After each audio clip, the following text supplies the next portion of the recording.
আসসালামু আলাইকুম বন্ধুরা, আমি তোমাদের একটা ছোট্ট বন্ধু। আজকে তোমাদেরকে বিয়ের বাড়ির মতো করে রোস্ট রান্না করে দেখাবো।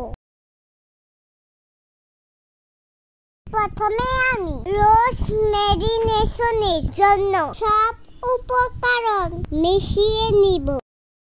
এর মধ্যে মাংসগুলোকে দিয়ে ভালোভাবে মাখিয়ে নিব।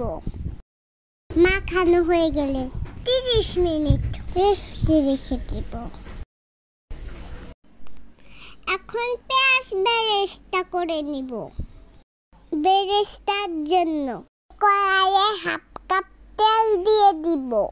এবার 1 কাপ পেঁয়াজ কুচি দিয়ে দিব।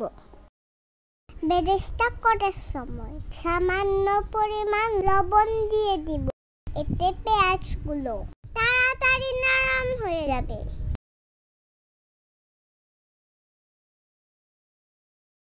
পেঁয়াজগুলো বাদামি কালার হয়ে আসলে উঠিয়ে নেব।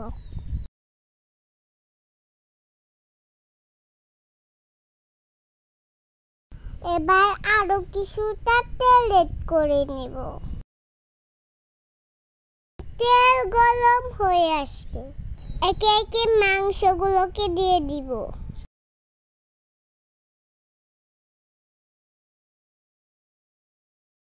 এবার সবগুলো মাংস উল্টে পাল্টে ভেজে নিব। খেয়াল রাখবেন মাংসগুলো যাতে পুড়ে না যায়। ভাজা হয়ে গেলে মাংসগুলোকে উঠিয়ে নিব। এবার মাংস ম্যারিনেশনের অবশিষ্ট মশলাটুকু তেলের মধ্যে দিয়ে কষিয়ে নিব। ভালোভাবে কষানোর জন্য সামান্য পানি দিয়ে দিব। কষানো হয়ে গেলে মাংসগুলোকে দিয়ে দিব। এবার নেড়ে চেড়ে মিশিয়ে নিব। এবার ঢাকা দিয়ে 5 মিনিট রান্না করে নিব। 5 মিনিট পর ঢাকনা খুলে 2 কাপ দুধ দিয়ে দিব। এবার ঢাকা দিয়ে 10 মিনিট রান্না করে নিব। এই সম্পূর্ণ রান্নাটা আমি দুধ দিয়ে করব। এবার সামান্য পরিমাণে চিনি অ্যাড করব। ঝোলের জন্য কোনো প্রকার পানি ব্যবহার করব না।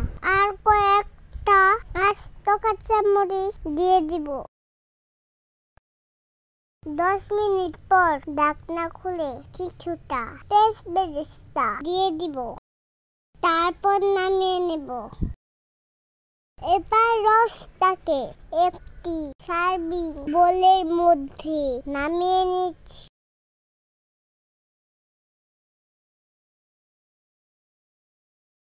ডেকোরেশনের জন্য কিছুটা পেঁয়াজ বেরেস্তা ছড়িয়ে দিচ্ছি।